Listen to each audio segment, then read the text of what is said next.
Hey everybody, what is going on? I am Maximus Rex. This is Big Baby Reviews. Today is Friday, so it is Todd McFarlane Day. We're looking at the next issue of his Spawn run from the early 90s. This is issue number 4, cover dated September 1992. What to say about the cover? Not that much. We got a nice big close-up shot of the Violator and his big old nasty face. Pretty cool looking. Some people complain about the Violator's design. I think it's pretty cool. It's a McFarlane design. It's, you know, as people have said, it's kind of like if you take Venom and cross him over with the chicken. I can kind of see that, and I kind of do like that. You know, he is quite different, I will say, from all the other kind of villains out there. So, yeah, I like the Violator's design, to be honest. And the fact that he's a clown, fat, chubby, short clown that turns into the Violator, okay, like, I'm willing to accept that. It's all pretty surreal and hellish, and, I mean, that's what the book is about. That's what we'll learn more about in this issue. The fact, more about the connection between Spawn and Hell. We'll get a lot of exposition from the devil himself. So just last comments on the cover. That big old face shot, I thought for sure, you know, I have the sense that, you know, Pit #1 is the first kind of one that made it famous and stuff, and I'm sure it's happened before. And this issue already is proof of that, right? This came out, I'm pretty sure, before Pit #1. And is basically that same composition for a cover. So if anyone out there knows maybe what the original close-up face cover is, the first one, or what's considered the first one, let me know in the comments. I'd be curious to know what you think qualifies as that. So enough about the cover. I love the little spittle that he's doing all over the place. Some of it drawn and then some of it added in with you know, white medium or paint or whatever he uses, which is almost gives it a tinge of Sam Keith there on the cover. All right, let's have a look inside. Pretty striking image to start off with. The Violator last issue ripped out Spawn's heart, so that's what we got here. I think all of this is cool. This, not so much. Lots to read, and it's going to be one of those issues, like I said, not that much goes on, and there's a lot of exposition. That's going to kind of become Spawn's mantra, I think, over the course of the issues we're going to be reviewing. But, you know, this is kind of an early example of it. Not that it's going to be all throughout the series, and there are some interesting moments, I think, in the Spawn series that I can't wait to get to and talk about. So, Image presents Questions Part 4, Story Pencils and Inks, Tom McFarlane, Letters, Tom Orzechowski, Editor, whatever, Editor, Color, Steve Oliff, Ruben Rude, and Ollie Optics. Dedicated to the memory of Joe Shuster, and there you have it. So, we've already seen this one. Let's move on. We get Splash, double page splash, the old Jack Kirby 1-2. Those are punching sounds. Not very strong ones, but anyways. This is kind of a repeat shot of what we saw last issue. So I don't know artistically what I'd say about that. I mean, it's not the end of the world. He's not the first to do it, but I feel like to do it as a double page splash is maybe a little bit pushing it as far as kind of recycling old material again. It's still a cool image, right? And cool, but it's the same basic shot as we got last issue. I think last issue we might have gotten it in just a splash. I'd have to look back. You can check last week's review for that. And this may be twice as big, double page splash, but yeah, basically the same composition, same image, same angle. So Violator here is just realizing, of course, that Spawn doesn't need his heart to live, so he's kind of got a problem with that, right? He says, I'm supposed to be stronger than Spawn. So it's basically a big pissing match that's going on here with some great McFarlane visuals, I will say. You know, got the 90s vertical panel that I talk a lot about. You got the cool Tom McFarlane profile. The way he draws, you know, the character using the power here, I always thought was cool. And the way he designs the power emanation, whatever you call that. Smoke, you know, steam. It's pretty cool. You know, McFarlane definitely has an aesthetic that's all his own that really works graphically, right? Always thought this panel, like, I like it, but it's wow, oh my god, all of a sudden he just becomes very kind of symbolic rather than, you know, literal, I guess, in the artwork. Like, almost more something you'd see on a street sign or an advertisement or something, right? Like a synthesized version of Spawn, very simple, almost like an animated version, maybe, like a badly animated. But I like it. There's something cool there. This is kind of weird, though, for once, that, like, you know, Spawn's cape is huge and stuff. Like, it just ends here. Almost looks like he's doing a vaudeville show and he's got like a curtain behind him or something. This is cool. This is where some of that early 90s coloring, you know, used to really dazzle us, I guess. I think that's a really cool way of using, I mean, that's pure white, right? And then some green and stuff, and it works really well for that luminescent kind of feeling.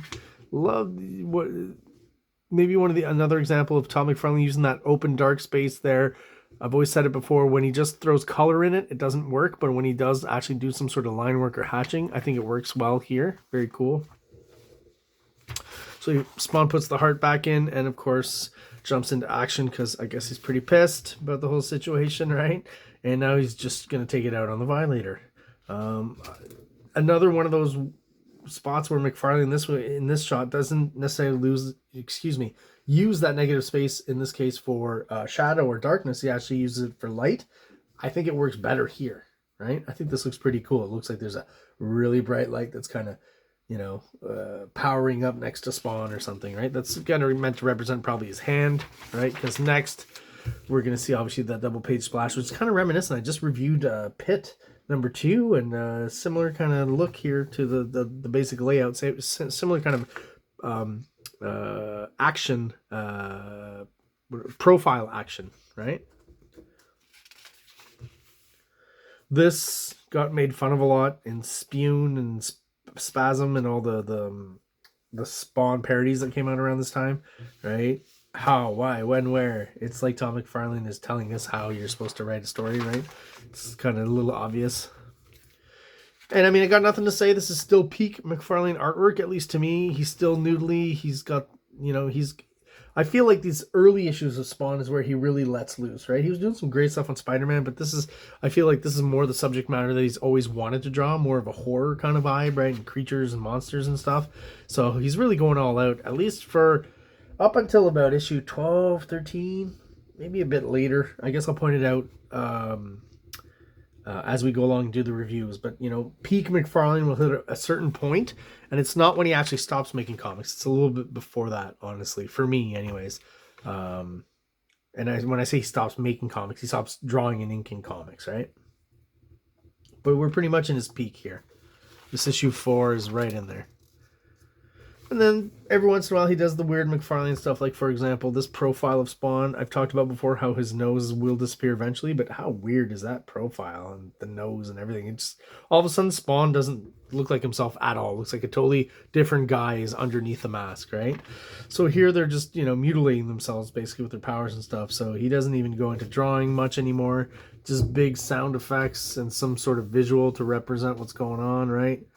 You know, pretty cool when a page like this, you know, all you got to do, if you think about it, you know, this page not so bad because there's the 2 panels here, and then this, not a lot, you know, this page took a little less time, but this page here, I mean, all he drew is the Violator arm and then the Spawn arm, right? So all this lettering was done by the letter. So that page took all of, like, you know, an hour, maybe. And then we got actually a really cool shot here. I like this one. I like these kind of weird lighting effects he does in the background there. I think those are cool. Does it even over here a little bit. All the textures, the layering, just a cool illustration. Don't like, again, they're starting to use the blue here for the negative space on Spawn's costume. I don't know if you can pick that up on the camera, but they're going to do that later on too. Don't like it. If you look at most of this issue, it's been some sort of like gray, I guess. And there's some blue here. See, I don't like that quite as much as when they use the gray. Let me point it out. Like here, right? This is like a really dark blue, almost gray. That works for me. Even this color on the inside of his head here. But when they go blue, it's that same, I talked about, I think, maybe last review for Spawn, where when they use too much blue, it has that Batman effect, right? Where Batman went from being, his cowl, his gloves and stuff, over time with artists went from being black to actually being blue, right? But yeah, the layering in this image is awesome. So the rubble right in the foreground, and then you got Spawn and the Violator. Then you've got some dust. You got another layer of dust. Then you've got the devil, you know, and then you've got, you know, some buildings that are closer to us and then others that are further away. These are all little details that help to give much more depth to the image. Image Comic 0, we've talked about that a lot. Not even going to go there, but Spawn 4 was the actual issue of Spawn that had the coupon, as you can see. And here we get a few cool shots of the devil, I think, layout-wise and stuff. And I guess he knew there'd be a lot of text, so that's how he laid it out.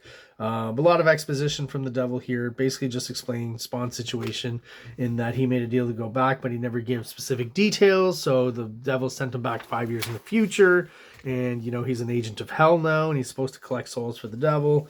And he also has a finite amount of energy that he can use. And eventually, when he uses it all, he will return back to hell. So that's Spawn's concept, at least early on. Always thought like McFarlane would do these things with like weird looking profiles, even though these are monster creatures. Like, just I don't know how to describe that, but I think it's funny. It's like a noseless crocodile or something. Kind of cool.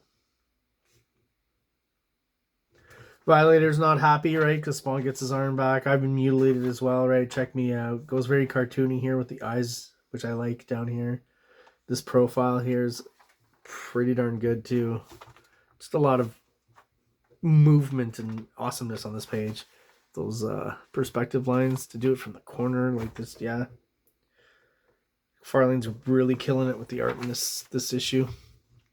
The layouts too, trying some really awesome stuff. The vertical panels, but also the dirty broken borders and stuff. Very cool. And back to the Violator being the little clown guy. Very cartoony.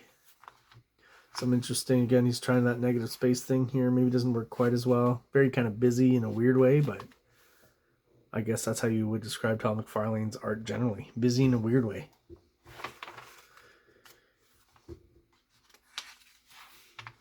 And this sequence is originally, I'm pretty sure, drawn by McFarlane in this comic and then repeated in the Savage Dragon miniseries, if I'm not mistaken. I think it's issue 3 with Badrock. There's a sequence where you basically see this exact same sequence, but I think it's been inked over by Erik Larsen to make it look a little more consistent with that comic.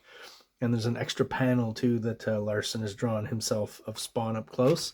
But this whole image here, you can go and look and compare with the Erik Larsen version, and the difference is basically down to the inking. So McFarlane inked this one, of course, it's in Spawn, and then Erik Larsen did a bit of Erik Larsen-y inking on top, or maybe got a copy of the original pencils and then inked it. I'm not quite sure, but that's I kind of like the synergy there and how they worked that out. Early on at Image with the continuity and stuff, when they were doing little things like that, it's very fun. And because they weren't too big yet and too complicated, and they weren't all kind of separate entities and blah, blah, blah, blah, blah, it got complicated along the way. That was one of the aspects that was fun of being in on the ground floor of Image Comics, right? So, you know, back in the day, if you collected DC Comics and Marvel came around, they were kind of like the new kind of upstarts, right? And you got to, if you wanted to, or if you were just getting into comics, getting on the ground floor of a new kind of superhero universe, right? Or close to that.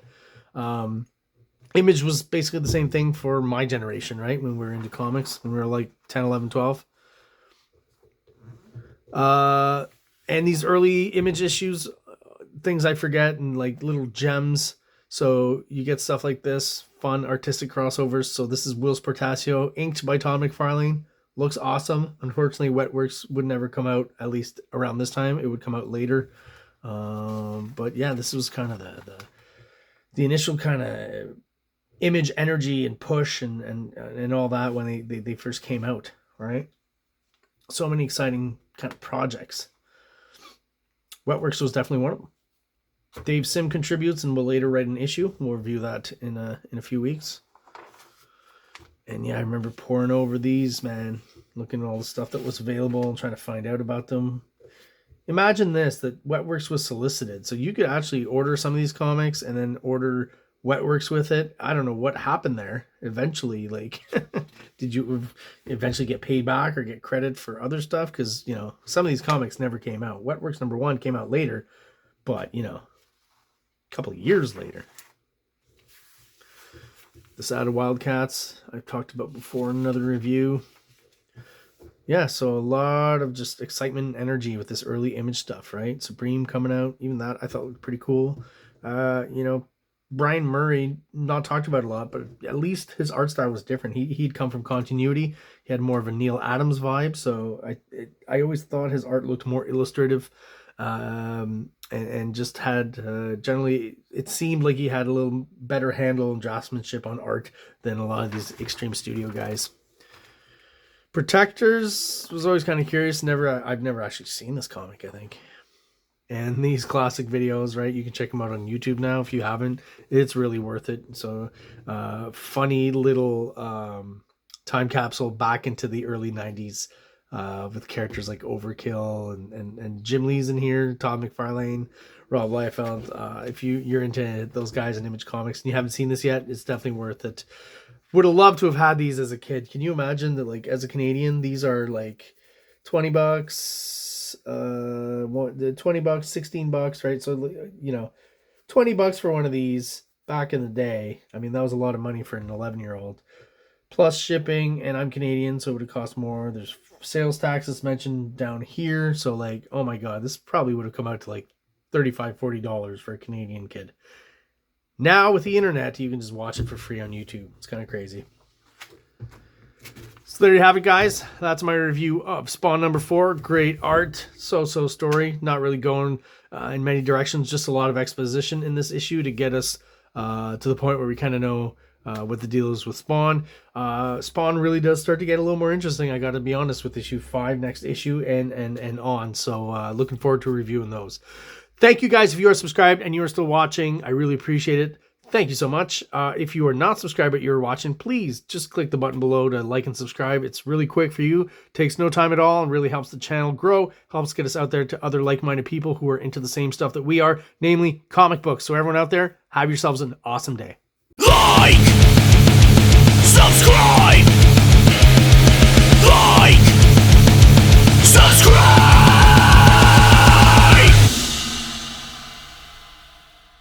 King Comics presents Big Baby, Volume 1, Issues 1 to 13. 204 pages of story and art. King Comics also presents Star Crasher one-shot, 32 pages, cosmic sci-fi surrealist adventure. You can find these fine comics at KINGCOMICS.CA, at MaximusRex13 on Instagram, or on Facebook, MaxRex or Big Baby.